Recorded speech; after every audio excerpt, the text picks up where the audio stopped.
హెల్తీగా టేస్టీగా ఉండే రాగి లడ్డూలను ఈ విధంగా ప్రిపేర్ చేసుకోండి. చాలా టేస్టీగా ఉంటుంది. హెల్త్ కూడా చాలా మంచిదండి. దీనికోసం స్టవ్ వెలిగించుకుని బాండీలో 2 టేబుల్ స్పూన్ నెయ్యి, పావు కప్పు దాకా బాదం పప్పు వేసుకోండి. 20 దాకా పిస్తా పప్పులను వేసుకోండి. ఈ రెండింటిని కూడా దోరగా ఫ్రై చేసుకున్నాక పావు కప్పు దాకా జీడిపప్పులు కూడా వేసుకొని వీటన్నిటిని కూడా మంచి రంగు వచ్చేదాకా వేయించేసుకొని వేరొక ప్లేట్లోకి తీసుకోండి. 1 కప్ దాకా రాగి పిండిని ఈ నెయ్యిలోకి వేసుకొని మంచి సువాసన వచ్చేంత వరకు ఫ్రై చేసుకోండి. తర్వాత స్టవ్ అనేది ఆఫ్ చేసేసుకొని వీటన్నిటిని కూడా పూర్తిగా చల్లారనివ్వాలి.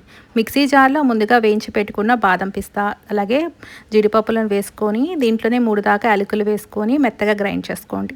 తర్వాత 1 కప్ దాకా బెల్లం తరుగు, వేయించి పెట్టుకున్న రాగి పిండిని కూడా వేసుకొని ఎంత వీలైతే అంత మెత్తగా గ్రైండ్ చేసుకోండి. గ్రైండ్ చేసుకున్న మిశ్రమాన్నంతా కూడా ఒక మిక్సింగ్ బౌల్లోకి వేసుకొని దీంట్లోనే కొద్దిగా నేతిని వేసుకుంటూ చక్కగా లడ్డూలా చుట్టేసుకోవడమే అండి.